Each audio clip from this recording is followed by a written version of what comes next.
Thank you, Osel, for coming today. Thank you so much. It's a great honour. As you see, we have quite a small group. We have a lot of people here, and I think everyone knows why they're here, to hear what you have to say to us. So thank you very much for taking the opportunity, taking the trouble to come and visit. We've been waiting for this time for a long time. So please, over to you. Thank you. Hello everybody, how are you? So many of you probably come here often, right? Yeah? Yes. To do the activities, meditation, courses. So amazing. Geshe-la has been here for 21 years now, from 2003. So that's about the same time when I left the monastery as well. So helping certain beings. So thank you so much, Geshe-la. Thank you so much. And Geshe-la, I have very loving memories with him because when I was much younger in the monastery, can everybody hear me properly? Yeah. So Geshe-la would come very often to the house where I was living, and then we'd play together a lot. So yeah, I have very fond memories of Geshe-la. And I'm really happy to see him again. I think we haven't met for a long time. I mean, we saw each other in Tshering very briefly, but we didn't really get a chance to connect again. So I'm very happy for that. Thank you, Mahamudra. And no, what's the name of this center? DCI, Dorje Chang. Thank you, Dorje Chang. I was just in Mahamudra now, so still very present. So I don't think we have a topic to talk about today. I mean, I can come up with topics if you want, but I also wanted to see if you wanted to maybe share your thoughts on what the topic should be. We can talk about many different topics. So first I will do the dedication.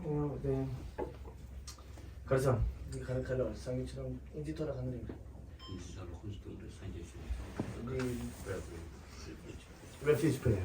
Sorry, my English is not so good.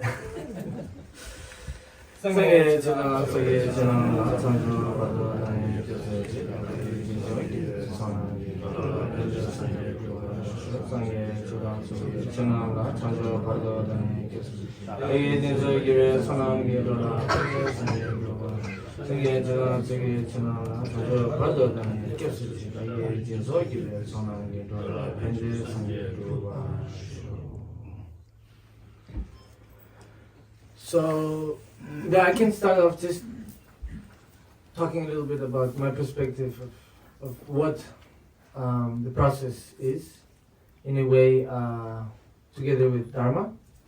So just to touch base, I feel that the Dharma is an amazing tool that's available for us. It's been passed on through generations for 2,500 years, or even more.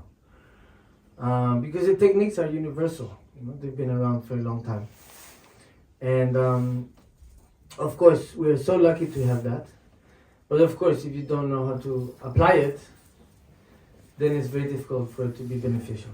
Right? So it's not only about the intellect, but it's also about the practice and the understanding. Because we can think we understand, but just if it's just some words or some technical aspect, then we don't really understand. The understanding is also through the experience.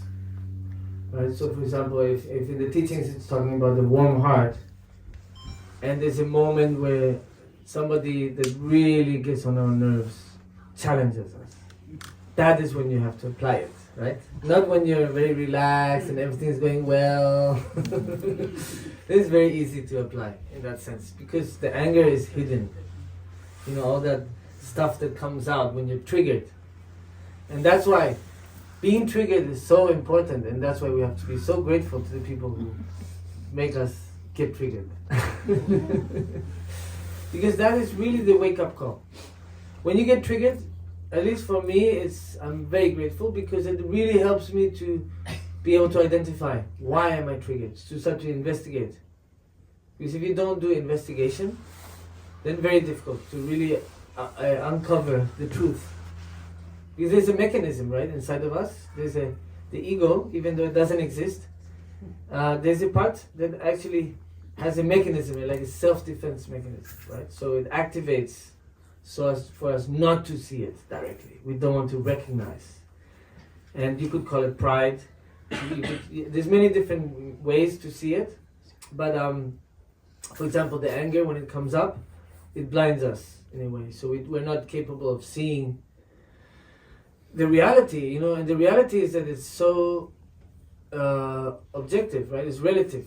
We have our own perception, but the other person or the other people have their perception as well, right? And our perception, their perception is probably completely different. And we can relate to it through the perspective. But in that sense, if we are aware, of why it's affecting us so much, why is it triggering it so much? For me, that's really part of the practice.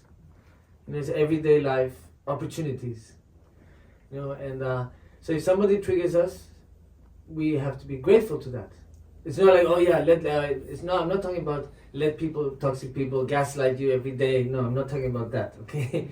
I'm saying about the triggers, when something gets triggered, to observe and to try to really understand where it's coming from and why it's there. Because many times when we get a trigger, the anger comes out to protect, to say, no, the other person is the faulty one. The other person, I'm right. Right? And the pride also helps us to maintain that. And maybe only after 10, 20 years we regret. We're like, oh, maybe I should have been a bit more humble. Things would have been easier. Right? So really, humility also is an amazing instrument and tool to simplify your life and make things much easier too. So these are just very basic things that we can learn in life and we can put in practice. That for me has been very useful. So that's why also, I can talk about what's useful for me and how I see, because for example, when I was in the monastery studying, I studied a lot of Dharma, but I didn't really know how to apply it. Because in the text it's talking about samsara, I'm like, what samsara? In the monastery, everybody's always smiling, everybody's happy. The monks, they don't get depressed. This concept of depression, this doesn't exist. Maybe sometimes you can be a little bit sad because a friend passed away, or something happened, a teacher passed away, something happened like that. Then maybe people are a little bit sad. But this depression concept didn't exist there. So I was never really exposed to samsara as we know it in the West. So many times when I was studying the text, I didn't really understand or relate to this concept, suffering, mental suffering. Of course, I did have the idea that I don't want to be an adult. I don't want to grow up because adults really complicate things, and, and sometimes they have many of the problems of the adults I couldn't relate to. I really couldn't. I really did not understand. I was like, man, I really don't want to become adult. If that's how adults live, that's not. I don't want that to be part of my life. But unfortunately, so that's why it's very interesting always to sometimes go back to our inner child inside, and that helps a lot to go back to that nature, the natural aspect that we have of innocence, and fascination too with everything.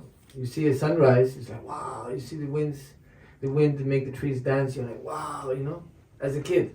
But then we grow up and it's like normal. So to maintain that alive is very, very special, because gratitude is great type of meditation.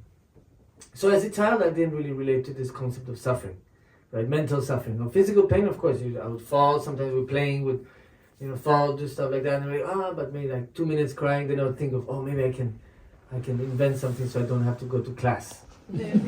So I'm like, I can't walk, or this happened, or that, I would fall on the bicycle and be like, and then my dad would be like, okay, lie in bed, it's okay, you don't have to do the class today.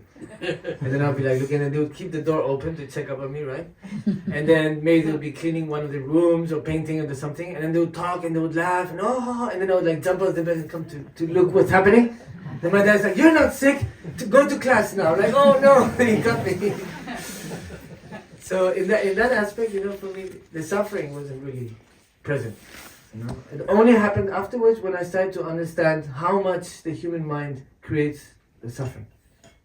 Because of the attitude and the perspective. So only then was I really actually able to understand how precious the teachings are, and the fact that they really help us, not only in the psychology, but also in the everyday life, how we relate to people, how we relate to ourselves. Because many times, okay, like for example, let's just do the test, right? Think about 3 people that you love. Okay? You got it? Did you include yourself? How many people did not include themselves? Okay, most people, right? Why? Because we have that tendency of not including. So we say 3 people, but we are people, right? We are in our life. Why don't we think, oh, me, and maybe another 2 people, or 2 people and then me, something like that? Also because it's part of the programming anyway, of some 2 extremes, right? One is too much altruism, right? So much, all dedication, all mother sentient beings dedicating your whole life, you know? And the other extreme is the self-love, right? So we really have to find the balance between the 2, because some people just only focus on the self-love, and sometimes it's not self-love actually. It's narcissism, right? I mean, we all have aspects of narcissism because we're stuck in our body. Unless you can do astral travel during the night when you sleep, we're stuck in the body. So we are the center of our universe, in a way. We have to relate to everything through our body, you know, the 5 senses, etc. But the truth of the fact is that we do need to find the balance, and that's really what Lam Chemo is talking about, right? Is to find the balance, the middle way. So it's all about me, becomes poor me, or big me, and then suffering is the result of that. Because when you think only about yourself, most of the time you're gonna set yourself up for more problems. Because it's the way the universe works, right? It's the universal law. And if you think about others all the time, about all the others, then you forget about yourself, and then your health starts falling, and then you can't really help yourself, and then you can't help anybody. If you're not healthy, if you're not well, if you don't love it yourself, and you don't put that in practice with yourself, and you don't know how to relate to yourself in that way, then how can you apply that to others, right? So it's a balance. Of course, you can use aspects like the love of a mother. That's why in the teaching they say all mother sentient beings, because we can relate to that. We can relate to the unconditional love of a mother towards a son, or an unconditional love of a son or daughter towards a mother, right? And so that love is there. It's invisible. The most important things in life are all invisible. You can't touch it. You can't see it. It has no color, no shape, like the love of a mother. You know, we think we're all running around thinking that materialism or money is very important, which it is in a way, when you have to eat and maintain your family and have at least good quality life. But really the most important, most valuable things in life are values, right, which are invisible in a way. You can only see it when you apply them in life. And that's really the treasure that you're going to take to the next life.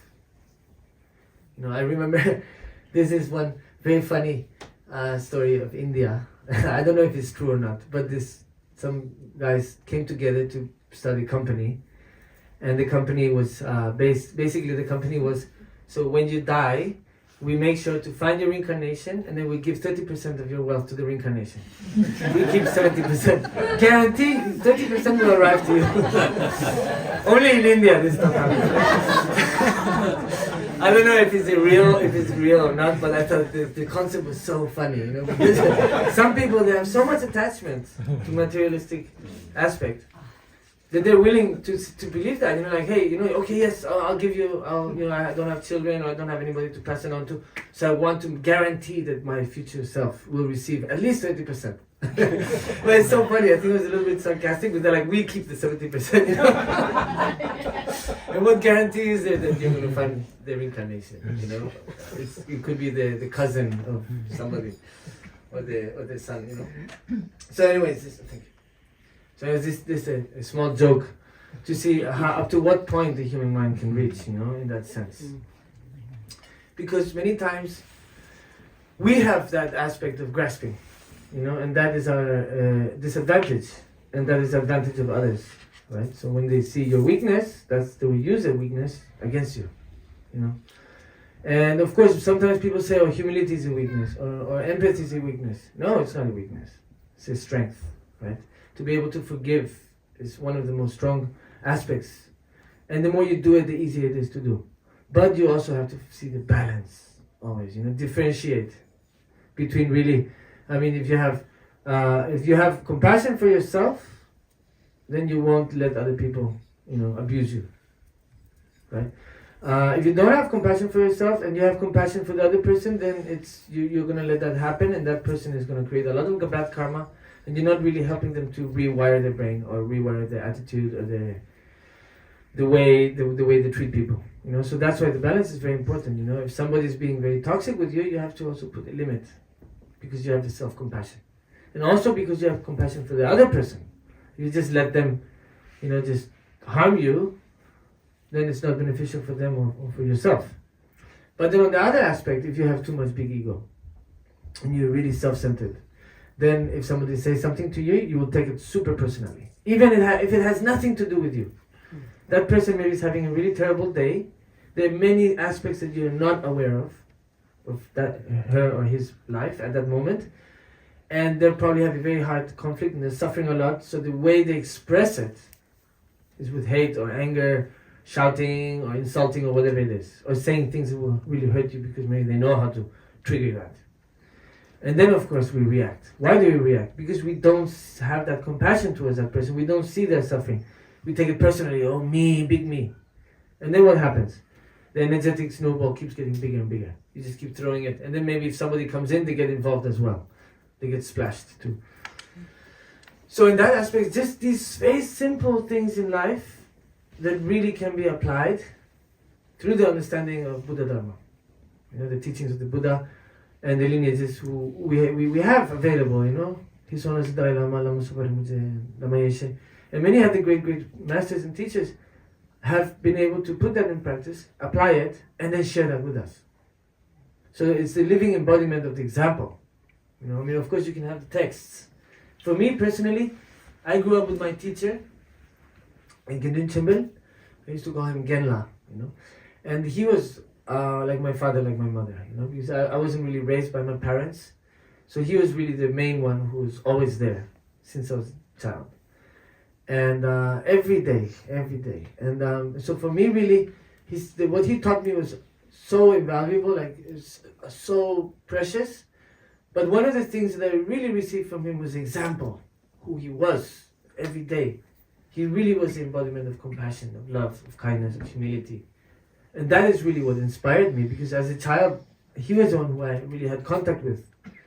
Lama Soparimudje, maybe I would see him once or twice a year, very briefly. So busy. So we'd have a tea, we'd have lunch, we'd out probably play around, and then we'd laugh a lot. But I really didn't have a chance to really spend quality time, because he was so busy all the time. But with my teacher, I had a lot of opportunities like that. And really, his lifestyle, his attitude towards life, and the way he treated others at all times, and the way he embodied his presence, for me was really the true inspiration for really believing everything that's written in the text. Of course, you have to take it with a pinch of salt, like the Buddha said. You have to test, check, like the alchemist checks whether gold is gold. There's a process before you say, okay, this is valuable. Lord Buddha already said many times, you have to check. Just don't take things as a truth without checking. That's a big mistake. So in that way, that kind of encouragement is the actual reason why monks debate so much, right? The debate is one of the main structures or aspects or basis for the studies in the monastery. So we're talking about 35 years of debate every day. And probably in the morning from 10 a.m. to 12 around, that's about 2 hours. And then in the afternoon, maybe from 6 to 11. And if you're very, very passionate and keen, then some monks would stay until 1, 2 a.m. You could still hear the claps and the shouting from the courtyard at 2 a.m. And many of these monks, they have to get up at 5 a.m. Right? So some monks just would sleep 3 hours, 4 hours. Then the one day during the week is Tuesday, which is the market day. Because way back before Lama Soparimudje offered the food for the monks, every day, breakfast, lunch and dinner, the monks would have to go to do their own shopping. Right? So on Tuesdays it was holiday, so many of the monks would rest on Tuesday. But still, you would have. Tuesday was the day to go to do shopping for the food for the whole week, and then also to wash the clothes. So the monks would go to the river to wash the clothes because of water shortage. So, anyways, the monks in the monastery at the beginning were having a lot of hardship because there was no income. The buildings were really bad quality, and many of the monks. So the monasteries they would plant corn, and the monks would work in the corn. So many of my friends, they all had all their hands full of wounds. That's it. Do you have? Yeah. I'm sure your hands are full of wounds, of scars. No, it's okay. Full of scars. So, and then wild elephants would come sometimes and destroy their cornfield. So it was very difficult at that time. But anyways, I don't know why I'm getting into that. But my teacher was one of the pioneers of Sera, And so he was, for me, it was really amazing, the love that he had. And also, just so many other teachers, so inspiring. There's one teacher in Sera who had to survive in a Chinese prison, and after 20 years, when they asked him, what is the most difficult moment you had, right? And he said, there was a time when I was almost losing compassion for the Chinese guards. That was the most difficult moment for him. So that just shows the depth, of the purity of the compassion within. And really that is so powerful, so much more powerful than any kind of other aspect.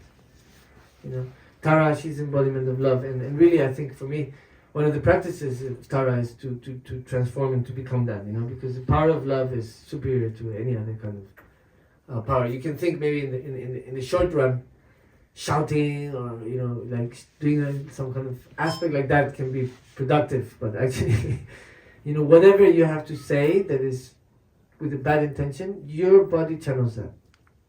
You have to channel that. So really you're doing more harm to yourself than to the other person. Also criticizing behind people's back also is creating a lot of harm. If you go and you tell somebody, oh, such and such person said this, did that, blah, blah, blah, blah, blah. What image are you giving to that person? You're not really harming the third person, you're harming yourself. Because the person listening is going to think, oh, if you're doing that behind their back, you probably do that behind my back. That's why I say the real friend is the one who gives constructive criticism in front of you, and behind your back says very good things about you. That's a true friend. That's what I try to do, even though I'm not very successful all the time. So anyways, going back to when I was with my teacher, he really was the person who inspired me. Of course, Lama Sawadam, his always inspired me so much, but I had first-hand experience for at least 15 years with my teacher, more than 17 years. So that for me was really the main reason why it really pushed me to try to have a deeper understanding on what this concept of samsara is. And of course, once I left the monastery and I skydived into the into the samsara, then every time it was more useful. So really, there was times when I was really overwhelmed completely, and the Dharma really helped me to be able to transform that. So without that, it would have been really difficult. So many times, I really think about the many people who are having really, really difficult time with anxiety or depression or anger or stress, all these aspects, or even jealousy, and they have very hard time also maybe being sure about themselves, and all these aspects, they're very prevalent in today's society, and of course maybe psychology can help, and your friends of course are very important in your life, and you as a friend also, because that for me is a real manner of really the human connection. I mean, if there's no other humans, how are you going to practice compassion? I mean, you can practice compassion with yourself, but if you're not very realized, you can become very narcissistic. So actually, it's all thanks to other sentient beings that we're able to practice Dharma and put into practice and actually have realizations and actually become enlightened. It's all thanks to other sentient beings. So really already that is one very big aspect. Because in one of the debates I used to have with my friends was if you're the last one in samsara, how do you save yourself? Right? So you practice self-practice. But then it's like, okay, so you're pushing everybody out of samsara, but then the last one, how do you get out? You're stuck there by yourself. You can't practice compassion towards other sentient beings. If all sentient beings are already enlightened, right? So, so that was an ongoing debate. But of course, there's many techniques to practice that with yourself, self-empowering. But yeah, so that's why in many aspects for me, I'm very worried many times on what kind of tools do people have that don't have that kind of information or possibility to come in touch with those training, that kind of training. And of course, the mind is a tool that we have to train. For example, going to the gym every day, what does that mean? It means you go and you fail.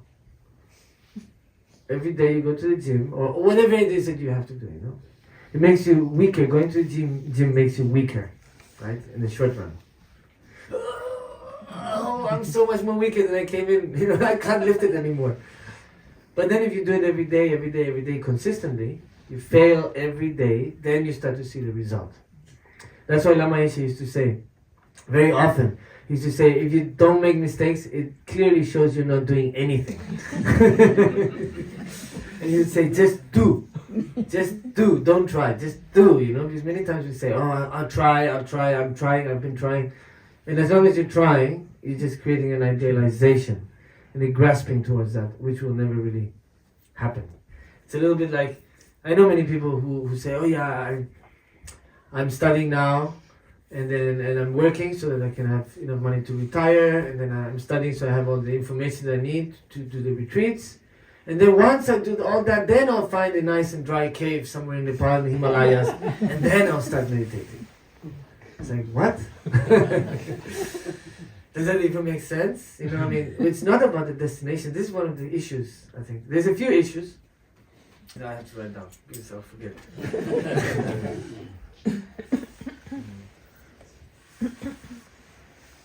It's the idealization, right? So we have this concept of the future, of something that's going to come, right? Something is going to arrive at some point, and then we just grasp towards that, and we just continue doing whatever it is we're doing. That's not really getting us anywhere. But we convince ourselves that at some point, it's like the perfect idealization. One day I'll have the perfect life. One day I'll have the perfect job. One day. And that will never happen. Why? Because life is about the process, not the destination. What happens? People who prepare for many years to climb Mount Everest. Yeah. When you get to the top, what do you do? What do you do after? Go back down. You take a photo, and then now we have to go back down again. So the whole way you're walking, all you're thinking about is that moment. And you miss, in a way, the process. And life is all about that. Life is really about what you're living, what you're experiencing here and now. The destination, the only actual, definite thing I can guarantee you 100% is that we will all die. That's it. So, I don't know why we're so eager for that day to arrive, in a way. This is the thing, the human mind is very contradictory. We contradict ourselves all the time. And then we have a conflict inside and we don't know why. We live like that. We live to set ourselves up for disappointment. Constantly. By grasping to this idealization concept. But of course it's all concepts in the end, And then what happens here and now? We forget about the here and now. For me, I tell my friends who have children now that are still young. My son is already 7 years old. And I always tell them, you really have to spend time with them now, because those years from 0 to 5 maybe, or 6 or 7 is so precious, It's like, wow. And it passes really fast. Life passes really fast, If you think about 100 years from now, we don't even know if this building will be there. We don't know if any of our worries today will actually be relevant. Right? So sometimes it's good, to meditate on emptiness, and let go. Because if you don't, then you're really creating a conflict for yourself. Because you're going against the current. There's a universal truth, right? A universal aspect. Nature's, the way of existing. And we live in that. So, and we want to go against that. I can give you a clear example. Humanity I mean, I'm not talking about everybody, but in general, humans tend to want to force nature to adapt to them. Right? So you get to a forest, and what do you want to do? You want to start cutting trees, you want to build a house here, you want to do that. We need a million things to live every day. But we're not really so eager to adapt to nature. To go in the middle of the jungle and make your own little shed and sleep there with all the humidity and the wild animals, and it's not so interesting. For some people it's very interesting. I have friends who live like that 20 years and they're super happy. But there's many other people who can't do like that, including myself. For me it'd be difficult. I've tried it, but I like my comfort zone. I'm very attached to that. Not extreme comfort zone, because I've become very uncomfortable, because I don't like to give too much to this system, of consumerism and capitalism and all that, because we are not really educated to understand the impact we have on the environment from our everyday lifestyle. So that's really important to do some research and understand. So if we can minimize that impact by understanding and changing a little bit our lifestyle, that's amazing. But that's why extremes are not really healthy, right? So I'm not talking about going to the forest or living in the mountain like that. But to understand the nature of the mind, that we have that tendency of wanting to force everything else to adapt to us, not the other way around. There's a very nice story about a king before the shoes were invented. Right? There was no shoe. Everybody's walking barefoot. Just bear with me, right? Everybody walking barefoot, and then the king, he didn't like to, his feet were very sensitive, so he didn't want, to walk around the ground. And then so he told his minister, I want everywhere to be put leather, everywhere. Everywhere I go, I want leather floor, so that I don't, scratch my feet. And then, so the minister, he did the calculations, like, wow, that's a lot of leather we're gonna have to put there. So he came up with the idea of shoes. And he brought the new leather shoes. He said to the king, he said, I was thinking, maybe it's more practical if you put leather around your shoes instead of putting leather all over the floor. Everywhere you go, you have to put leather. And the king was like, oh wow, this is very, very intelligent. I don't know if it's a true story. Probably not. But it's a little bit like the story of the emperor who was walking naked and nobody would tell him. You know that story? I don't know that story very well, but it's similar. But so basically that's a very clear example of what we have to do. That's Dharma. This helps us to create shoes for our mind, in a way. To be able to adapt properly, to be able to apply, to be able to relate to ourselves and others. Because if we don't like ourselves, if we're not comfortable with ourselves, if we're not our best friend, then how can we offer that to others? Right? If you're lonely when you're alone, then I guarantee you're going to be alone anywhere in the world, with any circumstances, with anybody. You'll feel lonely. Why? Because you don't really want to confront that aspect of yourself. And you're doing a bypass. You take refuge in something, and then you just say, okay, I'm fine, I'm a good person now, I'm Buddhist. I do my water bowls, I do my sadhanas, I do meditations, I'm a good person. So you just do a bypass. No need to confront yourself, no need to challenge yourself, no need to really delve deep down and start to get all the stuff out, all the real, stuff that we have so much there. We have all the Shankaras, that's the Sanskrit word for Shankaras is ignorance. Is it ignorance? Shankarara. And then Anisha would be equanimity, right? So how to get rid of... No, Shankara is... what's it? Imprints? I think imprints? Bhaja. How do you say bhaja in English? Imprint? Imprints, yeah. So it's that Shankara would be the imprint. So we've been creating imprints for who knows how many lifetimes. In the text it says there's no beginning, no end to the mind, right? Shiva Hita.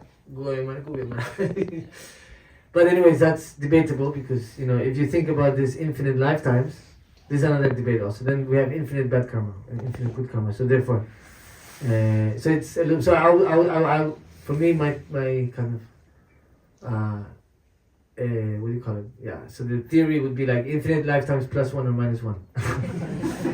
Because otherwise, if we have infinite bad karma, it's complicated. If we have infinite good karma, then we should be enlightened already, right? So anyway, sometimes the theory is good to debate and to think about, but for me, I don't try to break my head too much with that. I just try to apply it here and now in a practical way. So in a practical way, we have been living countless lifetimes. Countless because maybe we can't count it.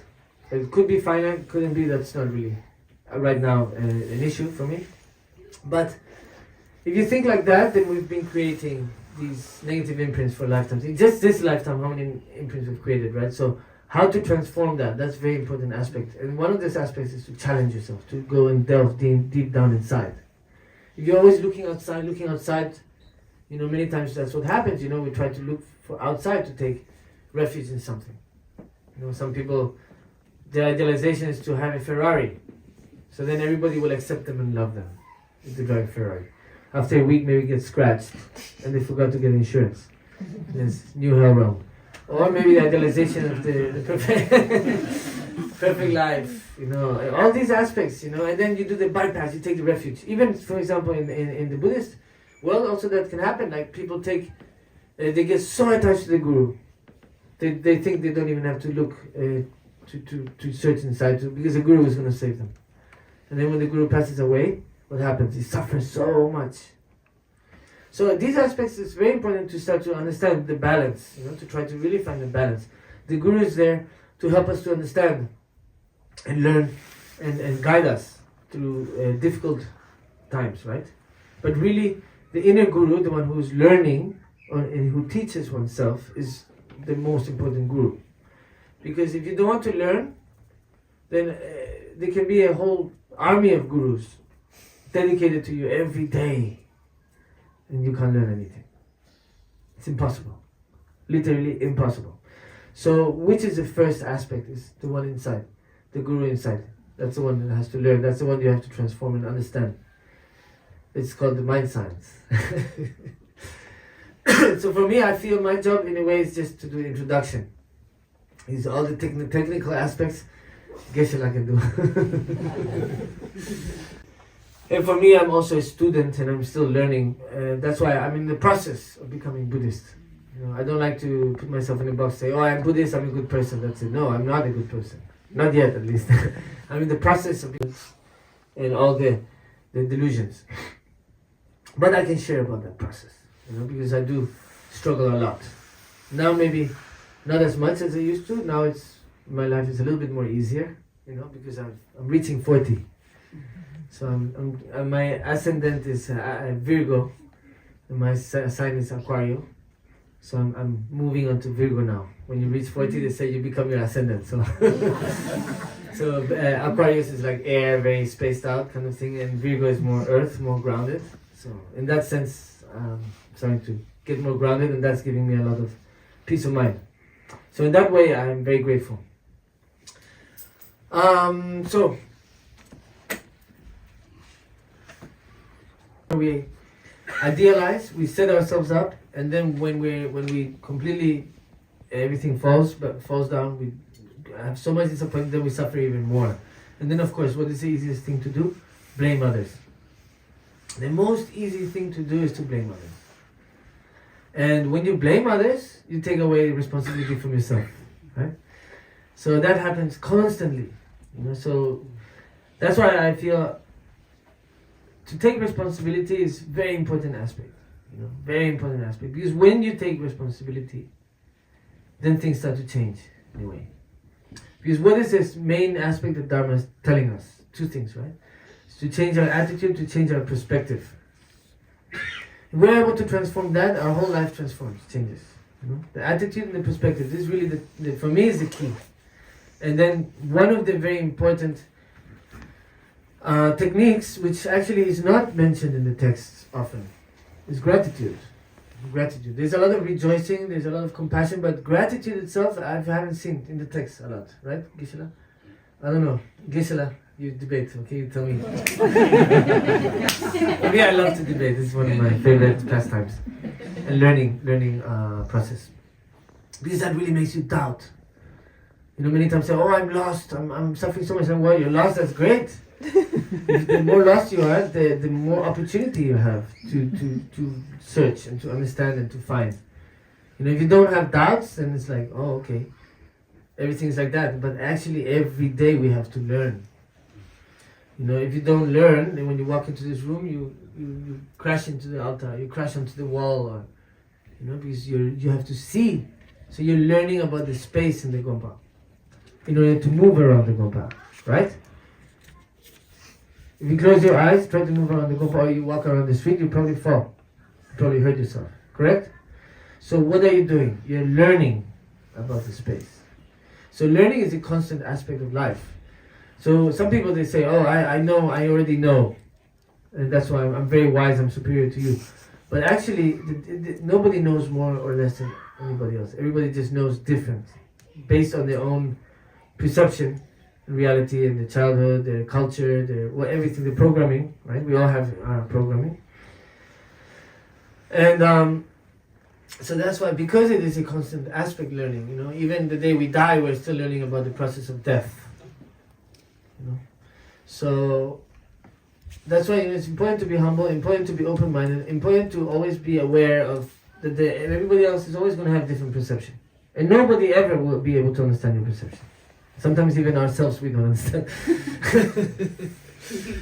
Sometimes I don't even understand my own perception, but because it's changing, maybe depending on my attitude and my perspective, my emotional state of mind. If I'm depressed, I'm not depressed. If I'm happy, I'm not happy. Whatever it is, all that does influence my perception. And based on that perception, then I'll blame others or to justify, And this is the thing, we're always trying to run away from really challenging ourselves, to really confront ourselves. And earlier or later, in Spanish we say tarde o temprano, one day you will have to do that. On our deathbed. And if we're lucky, we can have a very easy, calm process of death. But sometimes we have accidents, something happened. In 1 second, we don't even have that opportunity. Sally, you've seen The Sixth Sense? Yeah. With Bruce Willis? I don't want to give any spoilers. But there's one part in that movie where it happens, sometimes people, they die, they don't know they're dead. So then they're still roaming around. And sometimes also people, they're so attached to materialistic aspects, so when they die, they stay around because they're so attached, because of that attachment, so they can't move on. So anyways, I don't know why I was talking about that, but I think the important aspect is to take responsibility, really. So, and to be humble also, these tools, very, very useful tools. And for me, one of the very, very useful tools is gratitude, which is not really included in the text so much, because it's expressed in a different way. But in the Western kind of mentality, the word gratitude, I think, is key. Because we have so much unsatisfaction. We're searching all the time everywhere. Tomorrow, or, what I want to get from tomorrow, and what I regret from yesterday. That you can't change anymore, right? So we suffer so much in that aspect. And when you have gratitude, what happens? You have everything. If you wake up in the morning, you do 5 minutes gratitude meditation. Just give thanks to everything you have right now. You just focus on what you have, what you are. Then you're not thinking about what you want, what you don't have, what you could have had, what you didn't want, something bad happened to you, you don't want that, so you're having this rejection aspect. We're just creating a programming, right? We're creating these imprints to keep that more and more, because really we're children of habits. Habit is really the key function that programs us. So if you have bad habits, then guarantee, we're going to go in that direction, because every time it's easier to repeat the habit, the pattern. So that's why also Dharma, for example, all the practices, water bowls and prostrations, meditation, especially meditation is like going to the gym. You have to fail. I know many Westerners who are like, I'm so frustrated, it's not working. It's like, of course, if I go to the gym 1 month, of course nothing is going to happen. I'm just going to have back pain. Every day I'm going to have pain in my arms, my legs. I'm going to fail. I'm going to feel weaker. But actually, the truth or the fact is that it's completely the contrary, right? But it's a process. So in the same way, we have to train the mind. And when I say train, I don't say make big muscles for the mind. I'm saying about sharpening the mind, like a knife. When you sharpen it, and then it becomes so subtle, So when the more subtle the mind is, the more subtle things you can start to be aware of. And that's really where the interesting stuff starts to come. That's where Geshe-la can start to explain, Because we are so lucky to have teachers like Geshe-la here, you know, Geshe-la. How it's just magnificent, you know, the opportunity. And it's not just coming to listen to Geshe-la, but to actually to apply the teachings that Geshe-la is sharing with us through the experience and the embodiment of Geshe-la. I know Geshe-la for at least maybe 33 years. You know? So I can vouch for him. So anyways, going back to this thing about gratitude and thing of responsibility. So if you can do 5-minute meditation of gratitude, it's enough. I'm not talking about analytical meditation, or experiential meditation, practical emptiness. I mean, if you can do that, that would be wonderful to complement, of course, but that's your own personal aspect. You know, my teacher, I remember, funny story about Genkin and Timber. We'd go to Bodh Gaya, you know, to the Mahabodhi Stupa. You know, Mahabodhi Stupa. So we would go to do the circumambulation to the stupa. And my teacher, he would always say aloud what he would think, at least with me. Whatever he thought, he would just say. You know, that's one of the things I'm so grateful to him. We had very strong connection in that sense. You know, he wouldn't hold anything.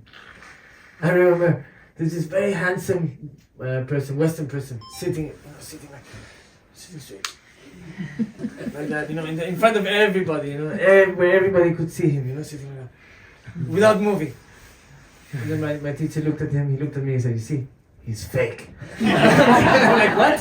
Like, why? He's like, I guarantee you, he's fake. Like, why? He's there only because he wants people to see him. You know? So true practitioner does the meditation practice in the room, in secret. And my teacher, and then I would tell him, oh, so you do meditation, because I was a child, and I was always kind of challenging him in a way.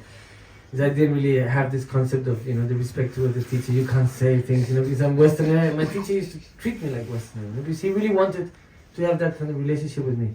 Because with the other teachers, you just look down the ground, you don't talk, you just nod your head, you know, right? There's so much respect towards the teacher.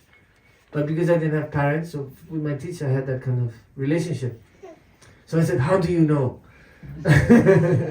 How do you know? I said, we Geshe, we know these things.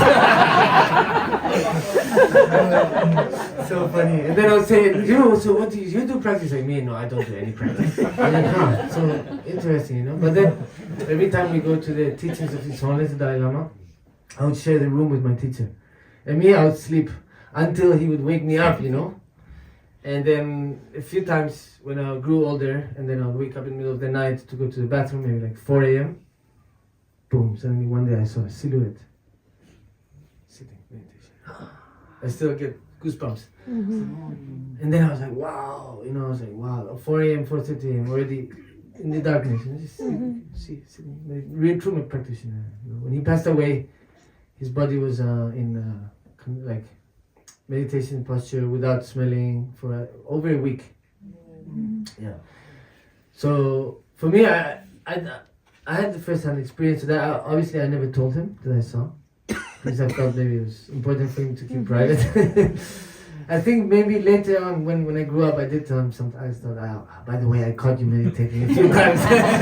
He's like, what? No, you're hallucinating. It's not true. Impossible. So anyways, I thought that was a very, very funny story about my teacher, you know, and his comments about the Westerners. Especially the ones that wanted to show off, you know, oh, look at me. Anyways, so... This very scholar, this very great Lama. Yeah. I don't know what happened, but that's impermanence, right? That's impermanence. So anyways, my note before.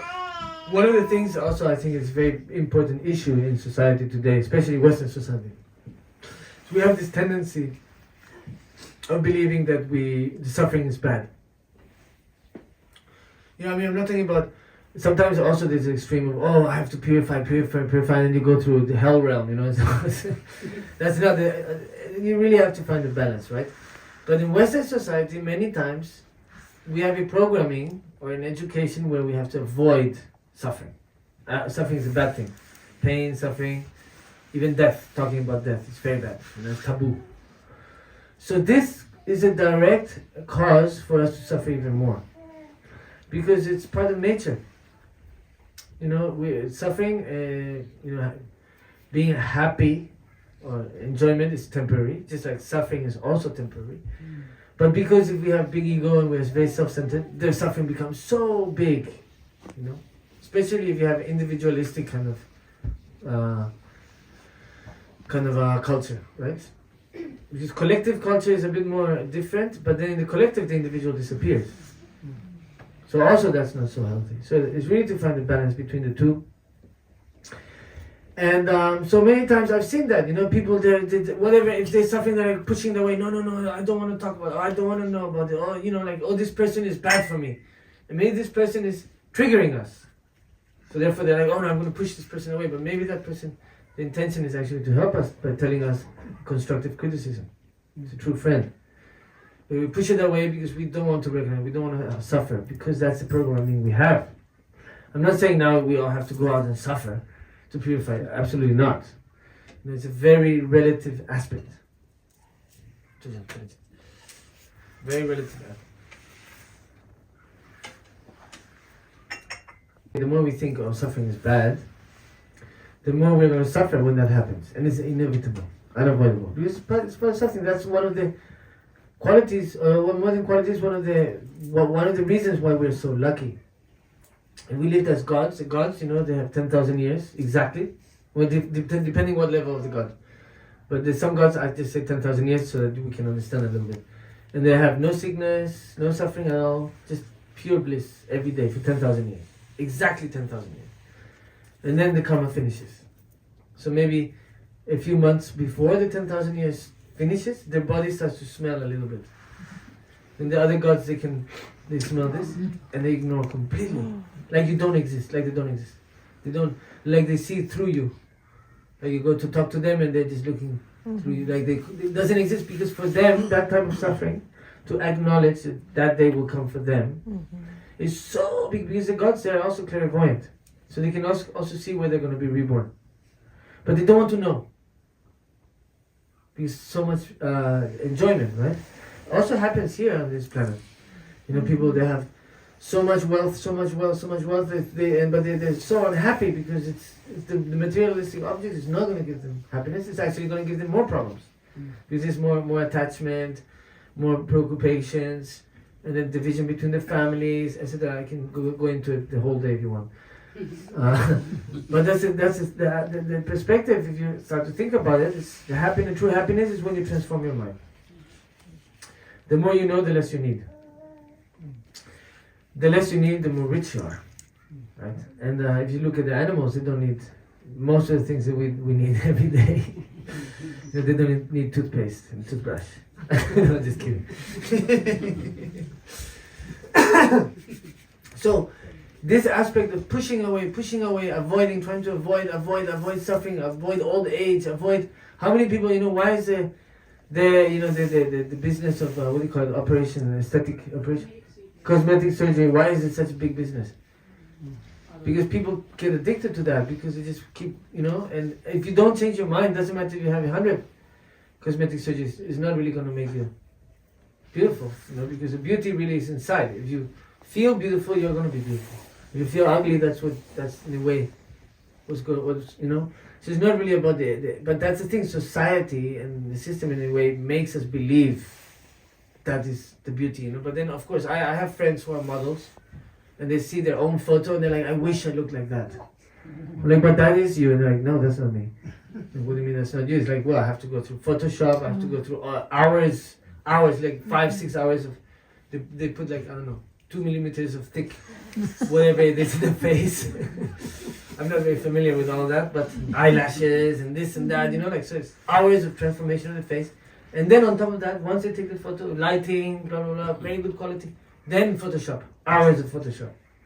So really the person that's being portrayed, a perfection of the beauty of, or what beauty is supposed to stand for, is completely unrealistic. Completely unrealistic. You know, even the same models want to look like that. Imagine how bad it is. They get depressed because they don't look like the photo that they are in. Oh, I have a pimple today. And the pimple for them in their mind is huge. It's like a horn coming out of their face. But maybe for other people, they don't even see the pimple. You know, because they're not... That's the thing, you know, when you take a photo in a group, When you look at the photo, the first person you're going to look at is yourself. And the first thing you're going to do is say, oh, look how ugly I am, or I'm not looking good in that photo. And then 20 years later, the same photo, you look at it and you're like, wow, I was so handsome. I was so beautiful then. Oh, now I'm not so beautiful anymore. I was so young, I was so this, I was so that. But did the photo change? I mean, of course, the particles changed or whatever, but the image as it is didn't change. What changed? Our mind. Our mind changed completely. So this for me is a very perfect example of how you can't really trust your mind. Because your mind is always going to be feeding you thoughts that we have to challenge in a way. You know, it's like the clouds in the sky. You know, the clouds come and go. They look real, they look solid, but when you go to touch it, it's not really there. So the thoughts are the same. That's why we can't give too much importance to thoughts. So this aspect of wanting to avoid suffering will really create a lot more suffering, because when it comes and it's unavoidable, it's inevitable, it's part of nature, the universal law, then we're going to suffer so much more. And then, of course, if you're suffering, if you're unhappy, then you scare people away. If I see somebody every day, and every day I say, how are you? Like, oh, not so good. By after a week, maybe I see the person, I'm going to try to avoid the person, I'm trying to walk the other way. You know, because just the energy of the person, if you also have issues and problems and you can't, like that, then that person is going to affect you. I'm talking about the conventional aspect of seeing things. And maybe sometimes it's not really practical to listen to that person talk about the problems all the time, because you're actually reinforcing that kind of attitude or state of mind. So you really have to, it's very relative, and you always have to see from your perspective. You know, that's why you can't really always say, oh, in the text it's written like that, it's exactly like that. No, you have to apply it and see, you know, how it works for each person. Because otherwise Buddha wouldn't have taught 84,000 teachings. You know, he would have taught one. Breathe in, breathe out. That's it. Vipassana. So because this, for everybody, there's different types of ways of relating, understanding, and applying. So if you can't sometimes understand certain books, it's not because the book is because you don't have the karma to understand it. Maybe it's just because you have to find a different way to understand it, or different technique, or different book, maybe even different interpretation, whatever it is. So it is a process. So that's one of the things I wanted to say, is that suffering is not a bad thing. It comes, it goes, and if we're able to analyze and observe how the mind reacts. So because some people even get so attached to suffering.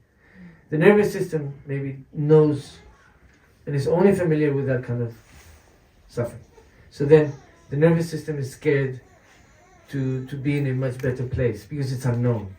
So that even the nervous system is pushing us to stay in that kind of poor me, suffering kind of perspective. So those things we really have to check. So yeah, anyway, so Dharma, one of the things, it helps us to say, you know, it's part of nature. It's part of nature. Suffering is part of nature. It doesn't mean now I'm gonna whip myself to purify. Some people have done that in the past in some religions, but in Dharma it doesn't talk about it like that, in that aspect, you know. It really the technique is to transform it by understanding the nature and the reality of things through Dharma practice. And like, for example, meditating on emptiness helps so much, because it really makes all the problems dissipate. No, not completely, but at least to have a different perspective, so you can transform them. That's why I like, you know, the phoenix or the lotus flower, or even the word alchemy. I really like it because it represents that transformation. You know, the lotus flower, you know, the mud is very bad smelling and it looks bad. It doesn't look, I mean, you wouldn't want to have that mud in your table or on your plate, right? But somehow when the lotus comes out from that, the smell is so good. The visual image also so good. You would definitely put it somewhere in your room, in your house, in your room, right? But where did that lotus flower come from? It's from that really ugly aspect, right? That we don't like. Even though it's part of nature, if you have pure mind, everything is the same, right? In a way. But it's our mind that kind of changes it, you know, because we want to, oh, I like this, I don't like that, and I'm indifferent to that. And that's how we react. And that's how we create the imprints and the habits, the programming. So anyways, I'm just trying to explain that there's many uses for Dharma if you're able to really see it in a more neutral way, without getting too attached or having too much rejection. Because sometimes people are like, oh, I'm going to try it for 2 months, oh, it doesn't work, oh, the religion is bad. I mean, of course, maybe everything is gray in a way, if you think about it. Everything has this white and black, like this good aspect and bad aspect, depending on how you see it, how you use it, or how you apply it. So, for example, if something bad happens in your life, you can use it as a stepping stone, and really transform your life and use it as a quantum leap to catapult yourself to the next level, in a sense. Or you can let that mishap to really bring you down and to sink you. And that's that, right? So anyway, so just food for thought, okay? And I think if you have any thoughts or doubts or any proposal of something, a subject to talk about, I'll be very happy to follow up. Thank you. We're not finished yet. So, did you think about the questions or suggestions? All right. So, first of all, thank you. What's your name? Chris. Chris. Thank you. So, the question is somewhat along the line, it's not exactly formulated, but the idea is someone such as yourself with like a strong spiritual dharmic background, especially in past lives, etc., and you grew up in that way, and then choosing to immerse yourself more in the materialistic world, or like I don't exactly know your life, but like not so much being in a monastery or what have you. And I'm curious about that process more like in generally with reconciling the two pieces, and then also and then within that challenges and particular challenges, and then like forms of integration that were particularly poignant, and then maybe more. I'm in trouble. Yeah. Good debate. And so that in general, and then maybe more in specific, whether there was any point at which you say lost zeal for the more spiritual side and then regained that and sort of redoubled efforts and well, more than I didn't lose faith, but I just didn't see it as important or useful as a child until I grew up and then started understanding it a little bit more. But yeah, for sure, I will talk about this. Okay. Yeah? Thank you for the question. Were you in the Big Love Festival in Tshering, or was it? No, these are other ones. What kind of festival? They're one's called Earthbeat, the other one's called NZ Spirit. Earthbeat and Spirit? NZ Spirit. Is it like music, electric music, or is it like rainbow gathering? Somewhere in between. Learning something new today. Okay, so where to start, right? So yeah, for me, I mean, it's if you want me to go into detail, my life as a child was very simple. All I had to do was study. That's it. I had food, I had clothes, I had a roof on my head. I was protected. Didn't have to be scared or running away or searching or finding. In that sense, it was very simple. I would have to study. Eventually, I was studying about 16 hours a day. Which was a little bit difficult, but apart from that, it was very good. And of course, when you come to the West, suddenly you don't really have studies and you don't know how to make money or what to work. And then, of course, the way I related to people, I was used to being treated as a lama. And then, of course, my brothers and sisters are like, why should we treat you like a lama? And it's just one more of us. So I didn't understand that at the beginning. But then I also saw that the way the other kids related to each other was very different how they related to me. They didn't want me to be part of their games. They didn't invite me to play with them because I was such a nuisance. I was problematic because of my programming, right? I thought that I was the center of the universe. A spoiled brat, obnoxious brat. So that for me was the beginning when I started to say, hey, I want to be treated like they treat the other kids. Because other kids, they were like completely neutral in that way. They would play together. They, hey, come play with me this game. Da, da, da, da. Oh, can I play? No, not you. Why not? Because we don't like you. So anyway, so in that aspect for me, it was a little bit difficult at the beginning to really start to mingle in society because of my programming, and I had been isolated for so long.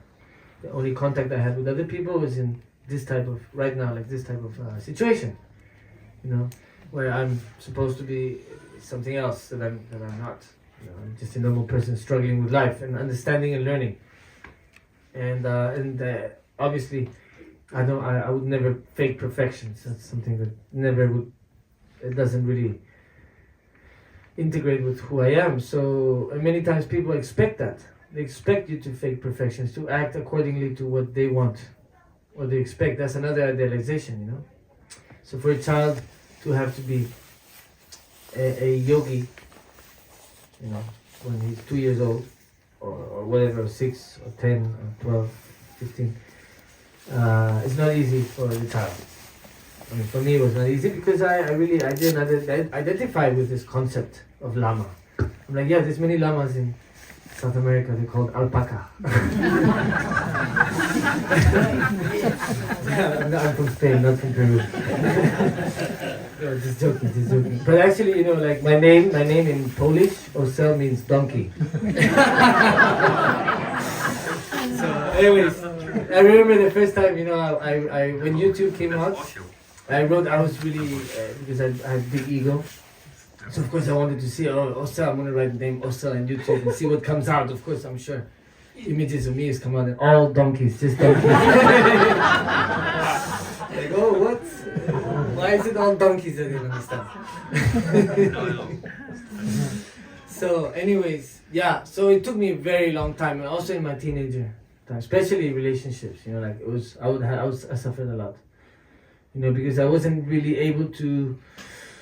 It didn't matter how many teachings or understanding of Dharma I had if I couldn't really apply and actually be humble and transform the mind, then it was very difficult. And the situation, the education I had, I was educated to be a narcissist, self-centered, right? That's the education you have as a tuku. So you're raised as a prince, right? And you're supposed to already have realizations without really having done anything. So I really believed I was very special and above everybody else when I left the monastery anyway. Even though already in the monastery I already tried to work on that when I read Siddhartha by Hermann Hesse and The Never Ending Story by Michael Ende. Those books kind of like helped me to kind of like click out of that. And of course I appreciated all the good things, but then there were some things that I didn't like about myself, which were the result of that kind of lifestyle and belief system. So yeah, I had to break a lot of molds and break a lot of programming and change. It took me many years, decades. And yes, of course, I had to find a means of sustaining myself. And I studied a lot. I studied all kinds of things. And I studied cinema because I thought probably cinema is the best way to communicate with people, because you can give them images together with music. And you can inspire people in their own homes, right? They don't have to move somewhere. They can just chill in their house and receive. Because for me, when watching The Matrix, the first movie, the second, third, and the other ones, they're not amazing. But the first one really inspired me so much. I remember after watching The Matrix, I watched it again and again and again. And every time I watched it, I was like doubting everything. I was like, is this real? What is my hand? Or what is, like really questioning reality. And it's a movie, an action-packed movie. But it gave me similar insights that I would receive when I was reading a text or receiving teachings about emptiness, for example. Right? It made you doubt and question reality. So that, for me, The Matrix was really the main inspiration for me to want to study cinema. And I studied cinema, and then I did master in documentaries, and then I was like, hey, cinema's really hard.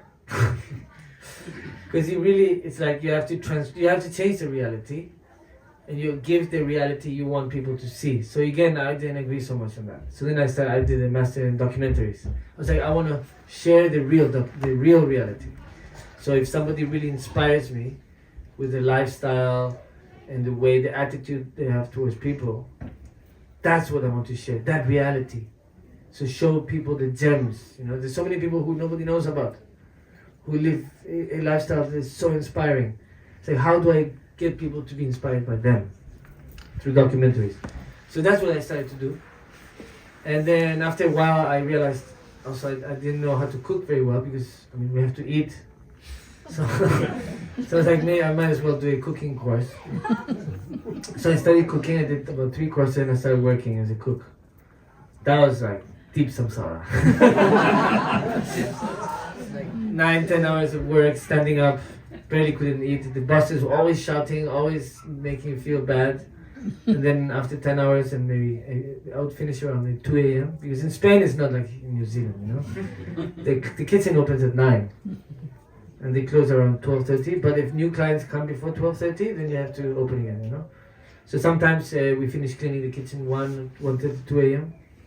I would start at 7 in the afternoon.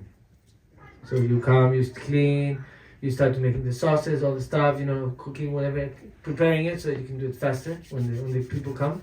You have to bring out all the plates at the same time, all warm, impeccable, you know, all at the same time. And then you have, if the more people come, the more you get stressed, you know. Then the bosses come to shout at you, blah blah blah. So, anyways, and I was getting paid about 600 euros a month, which is nothing. But at least, you know, those were the experiences. I was also working in lighting and sound for concerts. So I would set up the lighting and the sound system, everything, and I'd be paid 50 euros. And then I would wait until 5 a.m. and then 5 a.m. I had to pack everything up, you know. So anyway, so I met many people, had many things like that, you know, to have the experience and also to understand what it is, you know. So in that sense, I was a little bit, it was a bit difficult, because I was like, man, if I had certain education when I was younger to be able to have an actual job, maybe it would have been easier. But I myself limited myself in that sense, you know? Because I had this kind of fear that if I got a PhD, I would get completely programmed and brainwashed. So I had this fear, you know. So when I studied, I would study 1 year, 2 years, 3 years, and then I would move on to something else, because I just wanted to know more about it. But I didn't want to be programmed by it. I don't know, it's just my personal point of view. Obviously many people were very angry at me because I didn't get a PhD. But I said, you know, if people are to trust me or love me or respect me or value me, I don't need a piece of paper. The same way, like, I don't need to show my love to a woman. I don't need to marry and sign a piece of paper and say, hey, I love you, we're married, you know. Like, the piece of paper is sometimes in society is so important, to have the PhD or the marriage paper or this or that, just to show something. Even money itself is a piece of paper, right? But what does it represent? It represents effort, right? Focus, energy, space, change. It's all the values that we have, that we give. So if you want to work, I'm dedicating my time, I'm dedicating my focus, I'm dedicating my space, right? My energy, my determination, all these aspects. That's what money represents in a way, right? It's just a way to exchange things. But originally it was based on gold, but then there's not enough gold for the greed of the human being. So now it's not even based on gold, it's based on who knows what. I'm just printing it out. It's just a number in a computer screen. And of course they inject money, like, okay, so let's inject, I don't know, $10 billion or whatever it is, or euros or whatever it is, because there's a little bit of crisis, you know.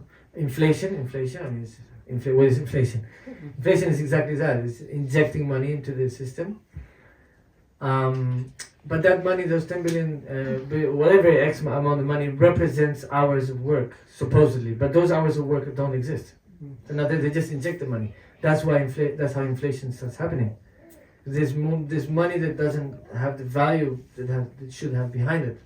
So anyways, just the same with borders, right? If there's a river, there's a mountain, okay, but many borders is just a line that's just been created. Sometimes it goes one way, sometimes it comes this way. You cross the border, suddenly you're in another country, and the laws are changing, everything's changing. But really, is that a fantasy? Because for me, it really looks like a fantasy that all humans give so much importance and the truth to it to make it real, solid, right? But if you actually start to scratch and delve and look, all these things is just a concept. It's a concept of the Homo sapiens, with the fantasy to make it real, in order for things to function, right? But anyways, I'm not going to get too deep into that, because then may you call me a conspiracy theorist. What? No, I try to take everything with a pinch of salt and understand different perspectives. Always try to know all the sides of the story, and to do a lot of research also, because there's always so many different versions of the same truth, same reality. So anyways, just to touch base on that, like many things that we are very attached to, that we really think is real and is solid, is that we dedicate our whole life to that. Maybe afterwards we start to see that maybe it's not so real. It's not so, tangible. So anyways, just food for thought, yeah. But I went through all of that to understand these aspects, and I love to read, I love to talk, I like to travel too, because for me the human mind fascinates me. And for me, I think one of the most important aspects of life is the human connection, but the connection with sentient beings, right?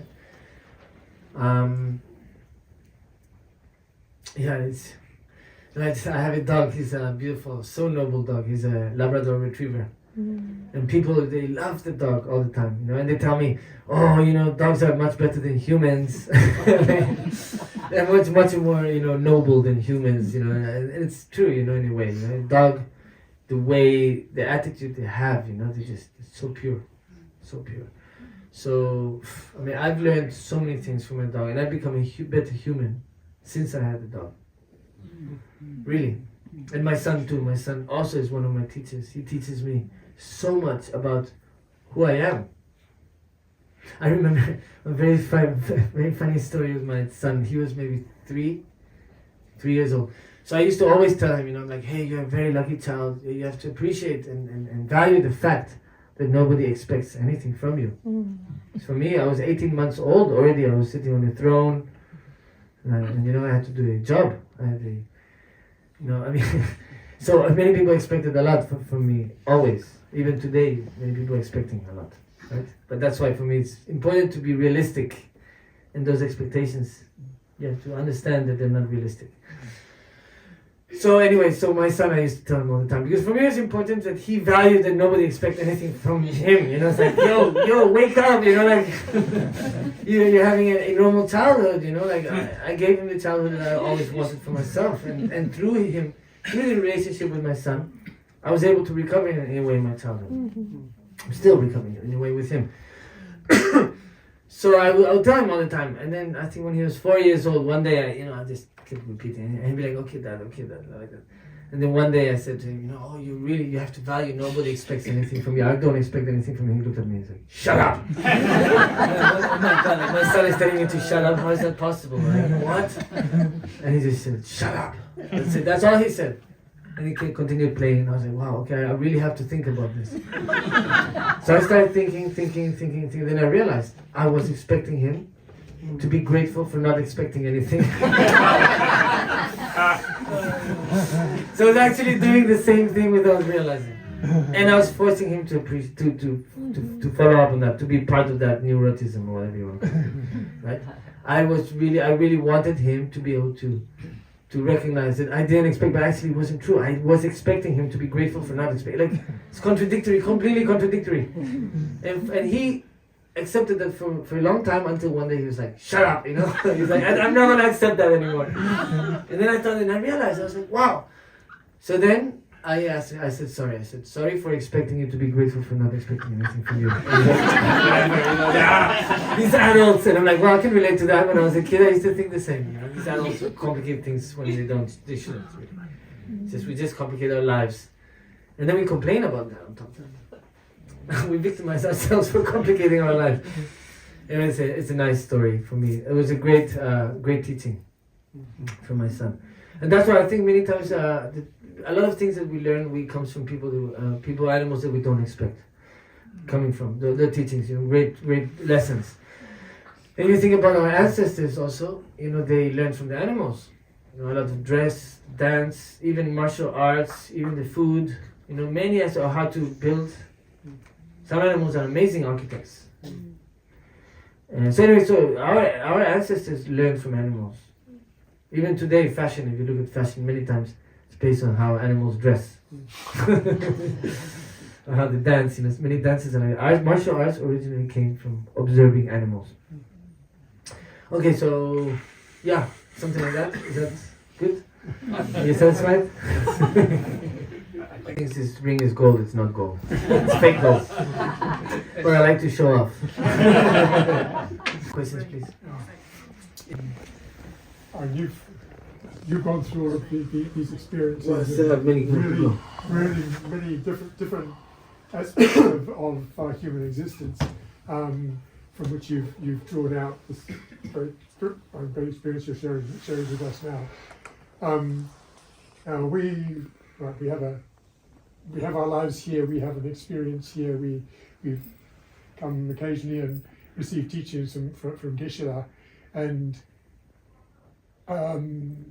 it doesn't seem so easy to integrate these, right? Our normal life experiences and the teachings. We can study the teachings and we can maybe go and do some practice and so on. Can you maybe just give some thoughts about how not just how we can approach it ourselves, but maybe also how the center can maybe make this process work better? Okay. So I have to say, first of all, because you have a mathematician mind, so you have very logical thinking. Very logical thinking. And sometimes we have to get out of the box too. And of course the teachings are very interesting also because they're also very logical. But sometimes we have, in order to apply it, we have to get it out of the box. And we put ourselves in the box constantly. It's very easy for us. We really want to put things in box because it gives us peace of mind. Peace of mind. Right? Temporary peace of mind. But the truth is, we don't control anything. Not even our mind. So if I say, okay, what's happening here? What's happening here? I don't know. Do I have control over any of my organs? Not so much, right? It's an illusory, how do I say? Illusory concept of control. So putting in box things is the same. It's about wanting to control things, right? So even sometimes we try to control people. Put them in boxes. Or this person is good, this person is bad. But also that is relative. Maybe they're bad with you. They're good with other people. Who knows, right? We don't know. But for us, it's so important to put in boxes so that we can feel good about ourselves, to feel at peace in a way like, oh, I did the right thing, or I understand this because it's in a box.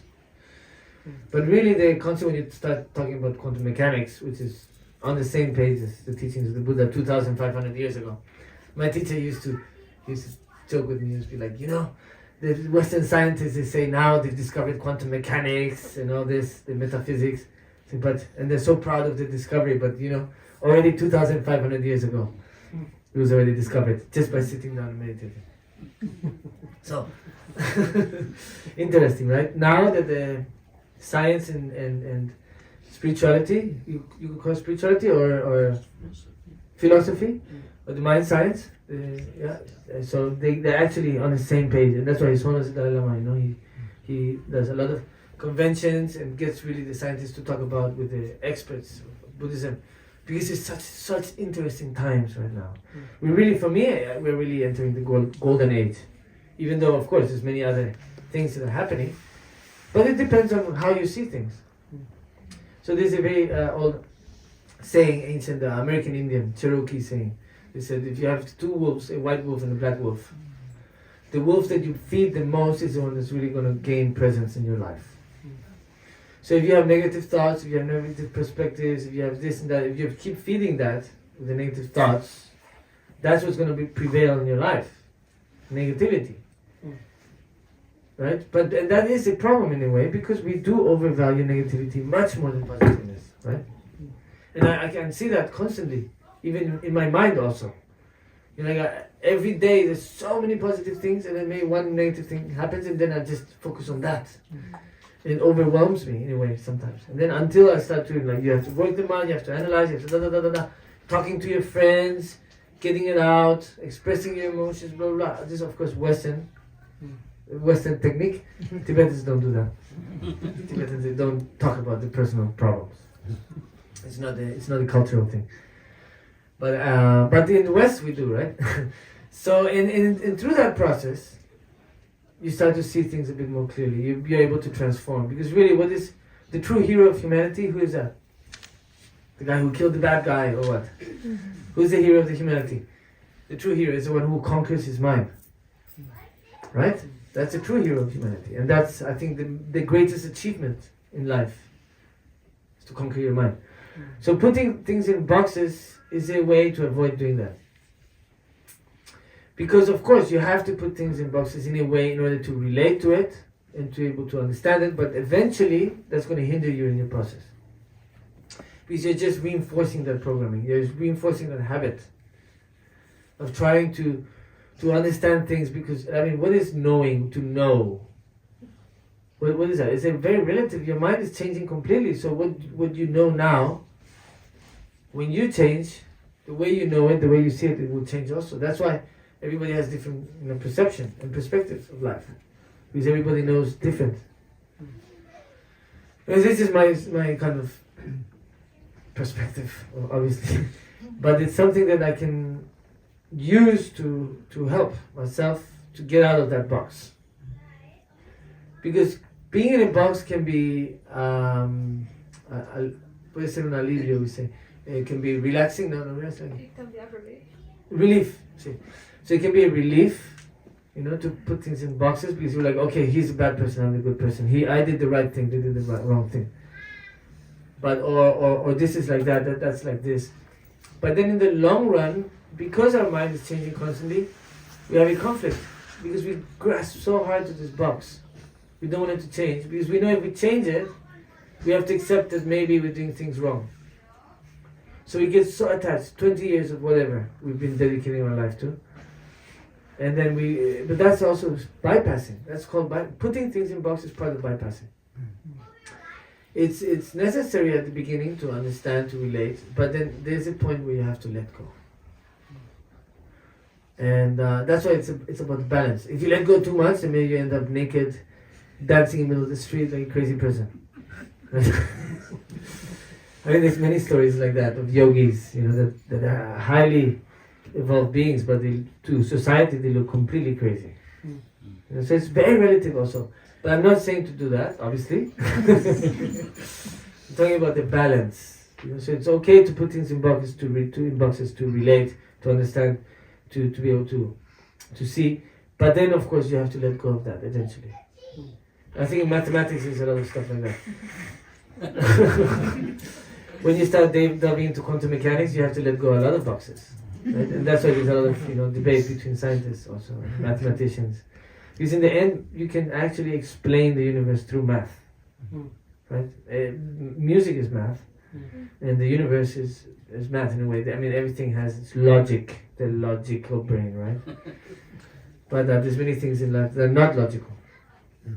So I think that's why sometimes it's good to let go, to accept, maybe embrace change. Otherwise, you're like a salmon trying to get up the river. I mean, they're successful, but it's very hard. I mean, and many teachers, of course, they've gone through that, and they just break through that, and then they reach the realizations. And then when you have the realizations, all that disappears in boxes. But many times, in order to get there, sometimes you have to follow that path. So it's very relative. Who, for whom? For you, a logical perspective, it's much more practical. For me, no. I'm not good at math. I'm better at languages and music. So my son, he's good at languages and music too, but also good at math. So it's like, wow.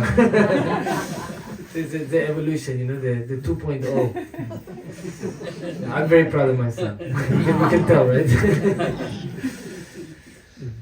My son. Anyways. Okay, so more questions, please. Is that okay? Thank you very much. We can have private conversation after if you want. I have a question. So, today we are not only facing just our mind and it sort of interacting with the world, but we have another world that is being created for us. Are you Spanish? Yeah. From where? No soy de España, soy peruana. Peruana, ah! So nice. Okay, sorry.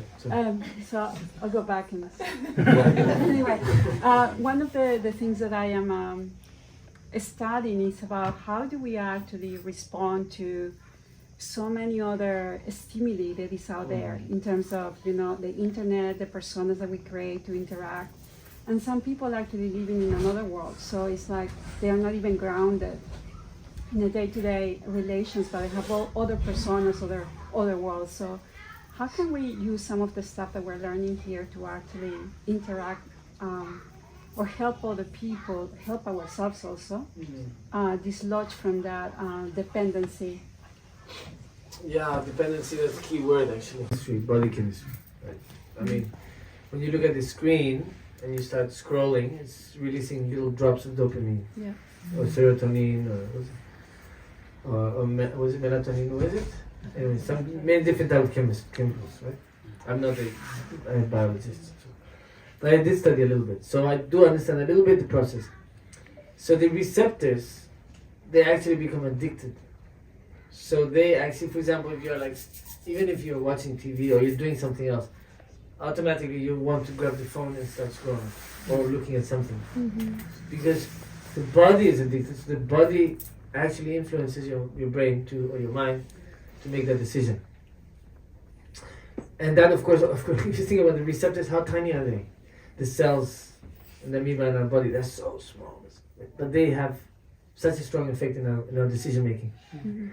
So in the same way, if you apply that to the collective memory of the human, our thoughts do have a huge effect. But actually, so yeah, it is an addiction because it is a physical addiction. And if we're not aware of the physical addiction, we just keep doing it, and there's not much education.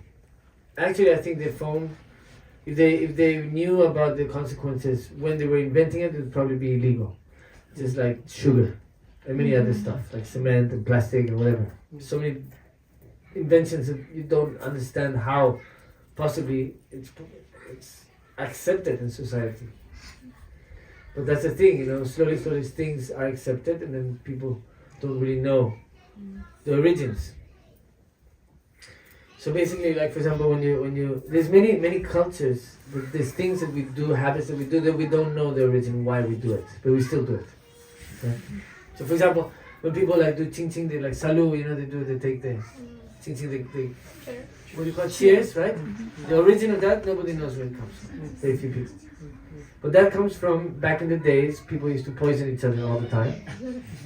So the cups were made of wood or metal, so then you had to look at each other's eyes and then hit really hard so the drinks would mix. So if you don't look at the eyes, it means you're looking at the cup to see if it falls in your cup or not, to see if you're going to get poisoned or not. So that's why they do ching ching. It's very important to look at the eyes, otherwise it's disrespectful. But most people who do it don't know why, where it comes from, the culture. And like that, there's so many things like that in society that we don't know the origins. We don't know, but we do it anyways, because it's a culture thing. So I think in the way, these aspects, you know, of already, you know, I mean, this reality is not good enough, so we have to make a metaverse, is it? Yeah, it's happening now already. People put the goggles and they even have running, you know, they can run the thing. They're running and then they're like shooting and this on that. And it's very interesting because the science is really evolving to a certain aspect, which is like, wow, you know. It's getting to a point where we don't really know what's going to happen, what's going to come out of that. Sorry? The Matrix, yeah, well, AI. Sometimes I think, AI, maybe it's a good thing, I don't know. Because AI, if it's highly intelligent, it's probably empathic towards humanity and maybe it will do something to save humanity. Because humans cannot save themselves from themselves. At least that's what we're seeing. They already gave a expiry date to humanity, which is about 100 years from now. So 2124, there's no more humanity left on Earth. Literally, that's what scientists are saying. unless we make some changes. But yeah, this is the thing. For example, humanity is addicted to petrol.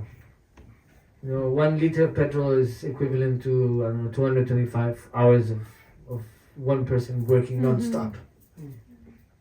Something like that, I don't know exactly. So it's very, very cheap. It costs what, 70 cents or $1 or something like that, right? So for $1 you can get somebody to work for 220 something hours. You can move planes, you can move huge boats. So petrol really is the only kind of source, the cheapest type of source for now of energy. And humanity is so addicted to that because they don't know how to replace that. And they have no clue how to change that. And of course the individual aspect is just a reflection of the collective. So that's why I think it's really important. I mean, we can't really influence or help if we don't start with ourselves.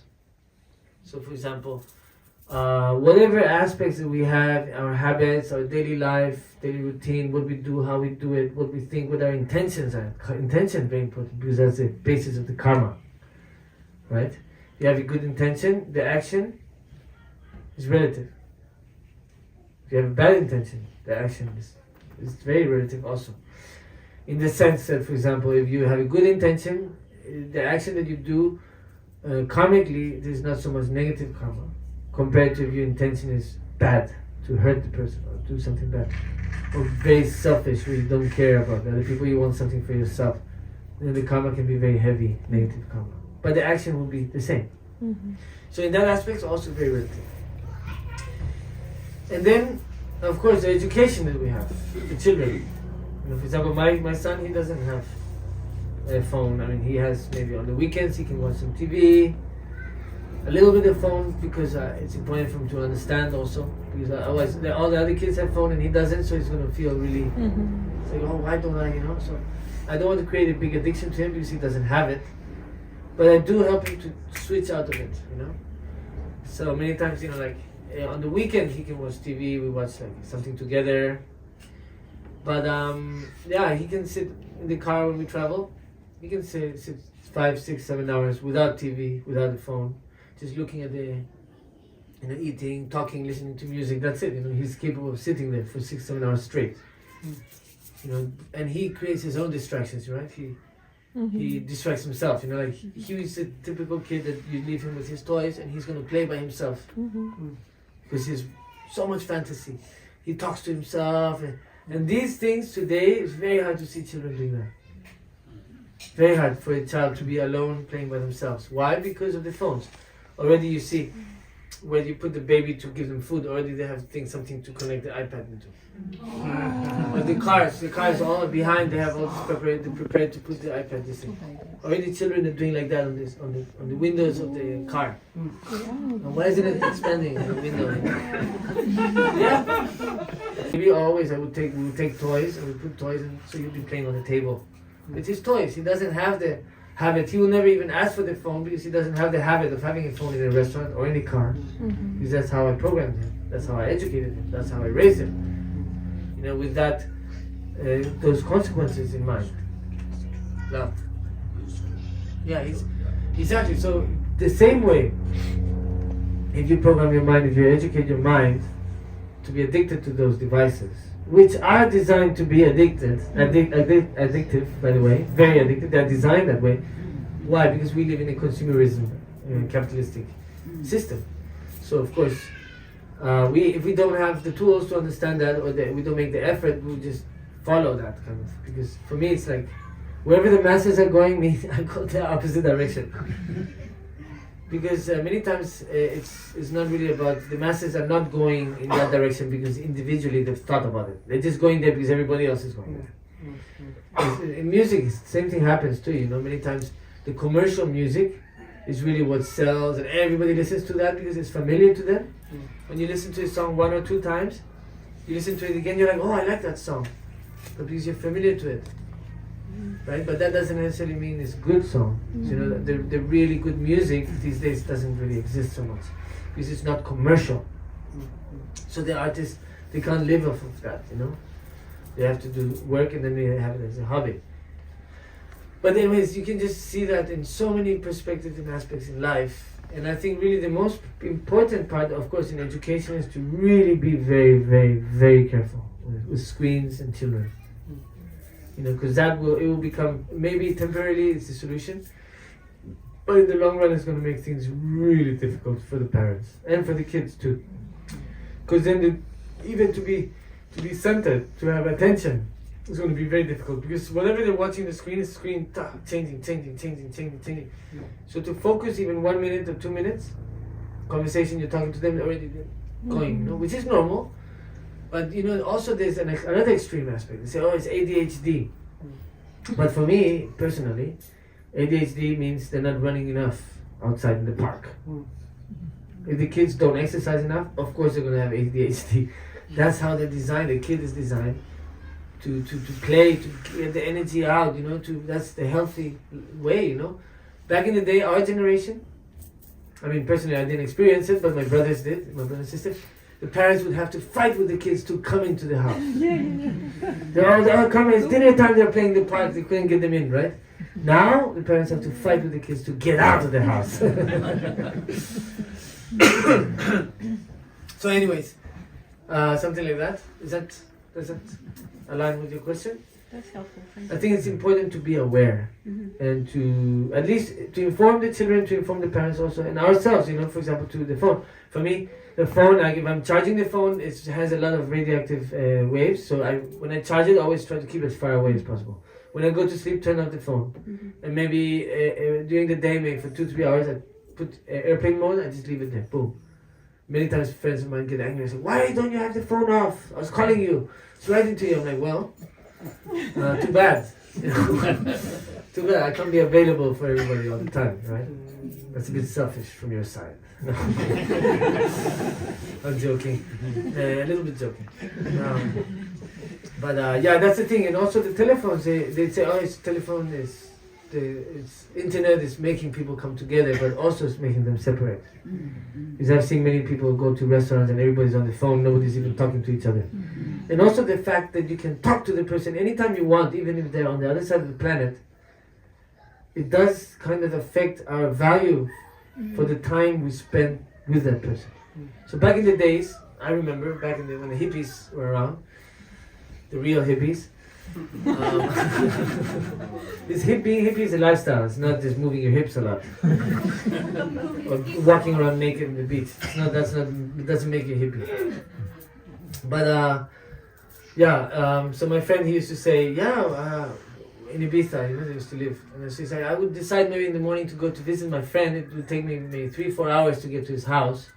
And maybe the same morning my friend decided to come and visit me too. But we would take different shortcuts. So I would get to his house and he wasn't there. And then I would be waiting in his house to see if he came back. And he would be waiting in my house to see if he came back. So all day they're waiting there. And then they would come back in the middle at night, they would cross each other. They're like, what the hell, why? Where were you? I'm like, I was at your house. What? Where were you? I was in your house. What? There's no telephone, right? So when you actually saw the person, you value the time with them so much, their presence. And you think, oh, when I see them, I want to talk about this. When I see them, I want to talk about that. Today, no, it's like you think about it, you write it, boom. So you don't really value, I'll see him another time. I can talk to him anytime I want. So I'll see them, so you don't really value that presence, that time spent. Many times when you're with somebody and you're already looking at the phone, if somebody wrote to you and you're like, right? And they're talking to you, but you're like, just checking, checking. Part of the addiction, part of, you know, this new neurotic aspect of the mind. And we feed that. So just to be aware, I think. I don't want to be critical. It's okay, phones are useful. Computers are useful, but to use it in balance, just like everything else. Be lumbering with the phone. Okay.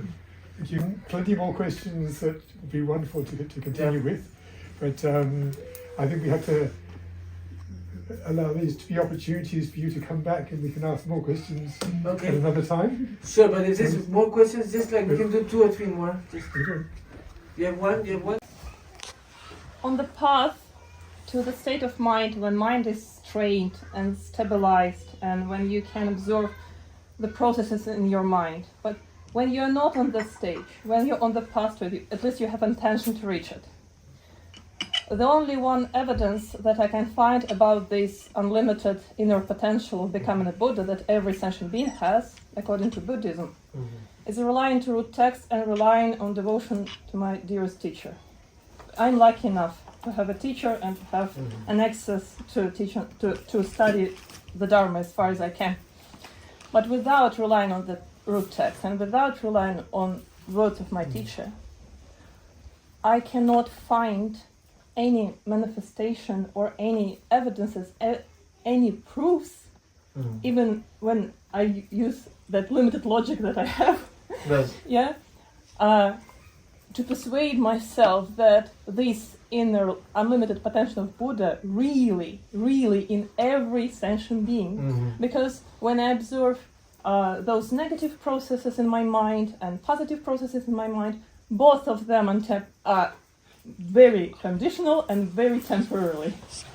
And when I see something that appears to me as good qualities in other people or negative qualities, the same, I see both of them are unstable and temporary. So even positive qualities of other people that I can see cannot be a proof for me that, oh, actually this resonates with this inner potential.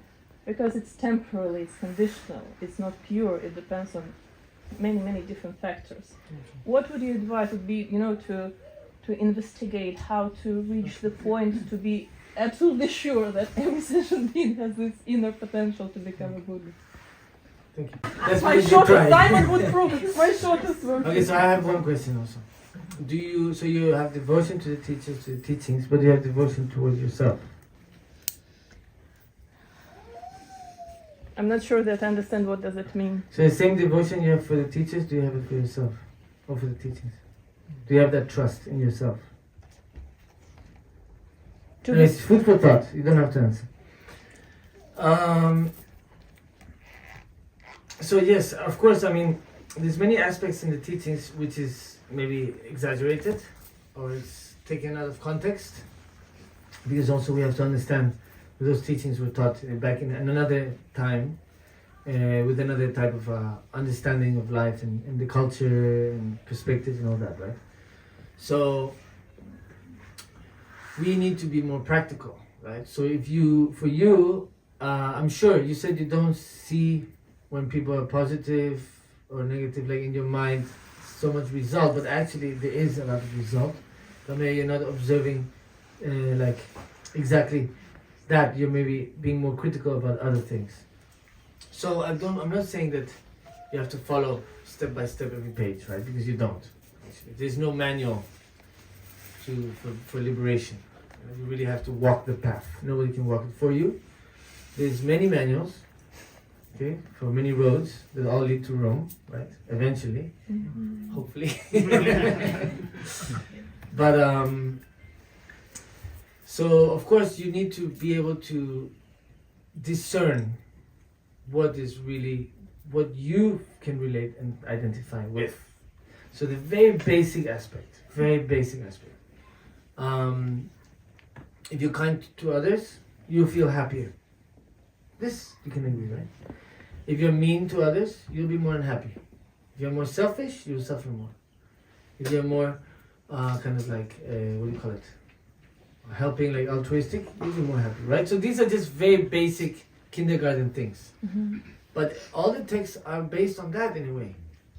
Transforming your mind to have a warmer heart through compassion and through the wisdom to dispel the ignorance and be able to work on our mind like a diamond, right? So there's a very beautiful saying it says, when you become a diamond, you'll understand why life pressured you so much.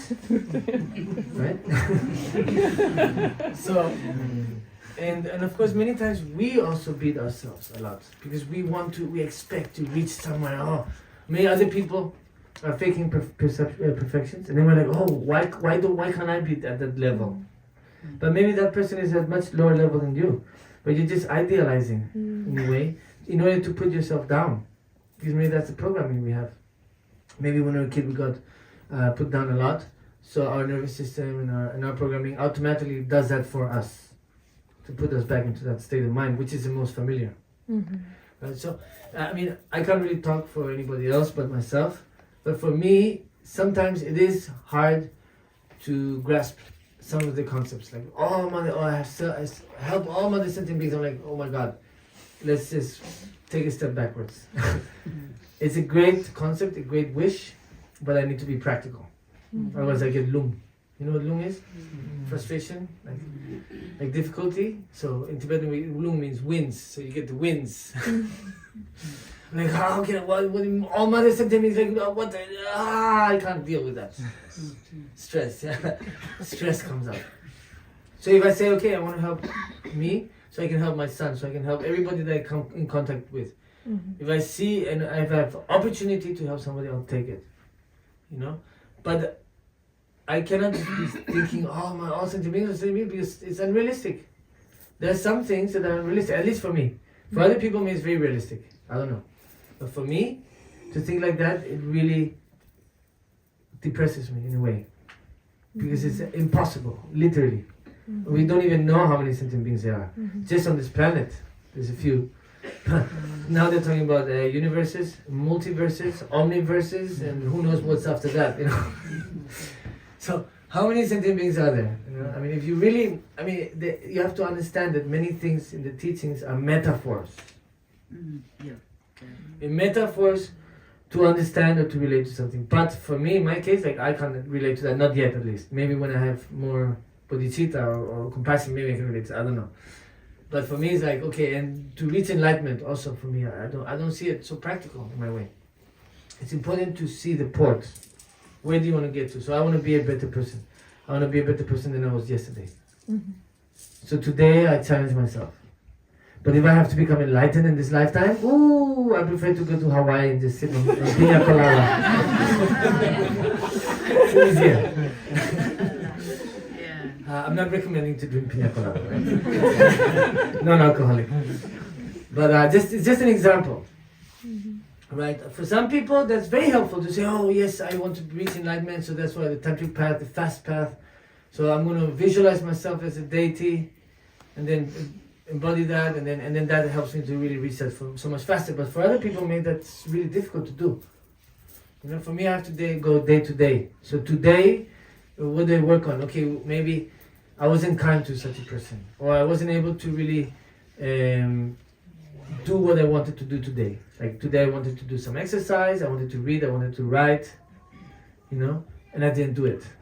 So instead of bashing myself and torturing myself, I'm like, okay, it doesn't matter. Tomorrow I'll try to get at least 5 minutes meditation, or 5 minutes of reading or writing, you know.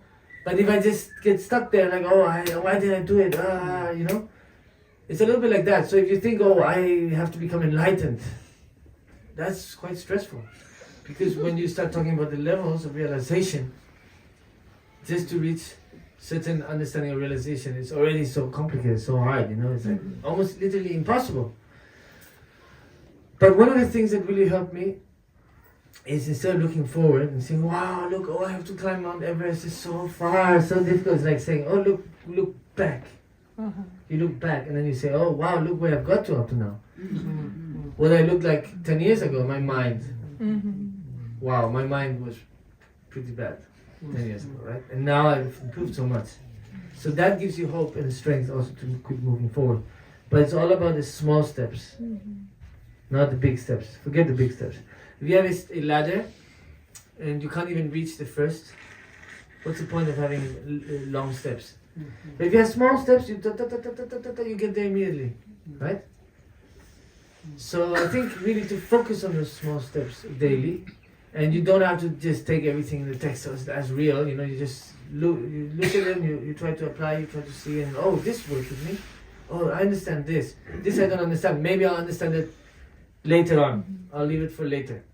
That's what, for me, like an exam, when I do an exam, I used to, I don't do exams. Well, life exams, right? But actually the technical study exams, many times, one of the tricks is if you can't answer a question, you just move on.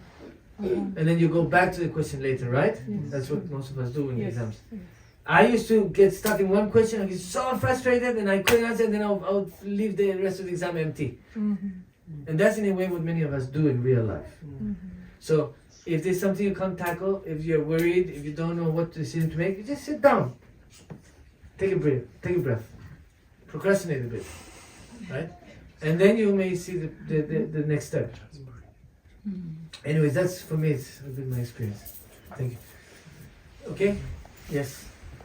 Relations about the practice and how we perceive the value of Dharma in our regular life. I kind of work in technology, and I am seeing like this important, like a significant change in how technology will affect. Oh yeah, big time. Significantly 3 to 5 years. If it's slow, it will be between 5 to 10 years. And I see this in different ways. That sometimes it's for good, sometimes it's, and most of the times it's for bad. And I wonder how or what should be the role of Buddhism in this era that is actually, I'm seeing coming quite close. What should be the role of practitioners and itself? Buddhism in this change. It's interesting you say that, because I remember Lama Sobaramuni, when he traveled, he used to have, 4 or 5 suitcases full of texts, so maybe like 20, 30 kilos. And then they were insisting all the time, please use the iPad. You put all the text inside there, you just have to carry the iPad. But Lama Soba did not want to use the iPad. Anyway, it came to my mind this funny story. But yeah, if we don't really have that time and space to ourselves, at least 5-10 minutes a day, especially when we wake up and before we go to sleep, we can really be thrown into absolute chaos. Because that space with ourselves, like we have to give space to ourselves, that's when the inner voice really, you can hear your inner voice. Because most of the time you can't hear it because our mind is so loud. So I think it's very, very crucial to have those 10-15 minutes a day of space inside ourselves to allow ourselves to find that what do you call it, the fountain. La fuente de... You're Spanish, right? Where are you from? Venezuela. Venezuela. Okay. Very international here today. I'm so happy. So yeah, anyway, so the inner voice is sometimes very hidden. So technology actually makes us even more further away from that because we get so distracted, so attached and attracted to all these things that are actually supposed to be reality. It's like this reality is not enough. We want one more reality. It's like putting samsara on top of samsara. Mm-hmm. So I think technology has to be really used in a very careful way, just the same way that we use our mind. Does that make sense? The same way we have to be careful with our mind, we have to be careful with the technology, especially when we interact with it. But at the same time, I think it can be very beneficial, if we also are able to use it. Something like that. Is that helpful, or is it something else? Yes. I was wondering more about the role of Buddhism itself. Well, Buddhism in a way is universal. So it's not like a role it has. I mean, all the religions are universal. There's a golden rule between all the religions. It's a warm heart. And so the real role of the warm heart is to make you happier, to reach harmony inside of yourself. So really, I think for me, the most important aspect is the harmony. If you can have harmony inside of yourself, you can say you're not unhappy. And if you're not unhappy, you're already halfway to happiness. So otherwise you're trying to find happiness all the time. It's like trying to find satisfaction by watching movies. Or satisfaction or anything, samsara. Or even our mind is already... Samsara is made by the mind. This is not samsara. Right? Or nirvana. Right? Samsara is really, it's in your mind, and liberation is also in your mind. We create that. We create ourselves. That's why we are our best friend and also our worst enemy. Because we are the only ones responsible to put ourselves in prison. Right? So basically Dharma was telling you, okay, I'll finish off like this. Dharma, first of all, saying get over it, basically. Get over it. And then the second part of it is save yourself from yourself. That would be like dordura. It would be like a dordu. When you bring things to you, you make it small. It's un Succinct. A small, not essence, just like a small definition maybe. Small definition, right? So get over it. Sorry? Pathy. Yeah, well, es condensation. Condense, yes, condense. It doesn't matter. It's just a phrase. It's just a phrase. So it's get over it. Get over this, all this, like mental going around and around and around, trying to figure things out all the time, which is great, but sometimes it's overwhelming. It's counterproductive. And get over, the attachment. Get over this concept of, oh, I suffered, they made me suffer, or whatever it is. Get over it. And then recognize that you have to save yourself from yourself. Nobody else is responsible. That's it. It's as simple as that. And through the techniques of compassion, wisdom, renunciation, gratitude, etc., etc., etc., you can add things that work and apply for you. So that for me is my advice. And technology will always be there, right? And it's always going to be changed. Just like back in the days, in technology, there's many different types of technologies, but some were used properly, some not.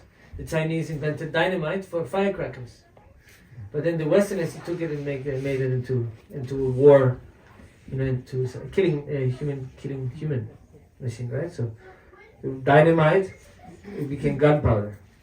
It was used to kill, but actually the invention of dynamite initially was not that intended for that. So technology is always going to be there. These aspects are always going to be there. It's just how we apply, how we see, how we relate to that, how we transform that, how we use it. Does that help a little bit more? You don't seem so satisfied yet, but we can have conversation in private sometime. Thank you so much.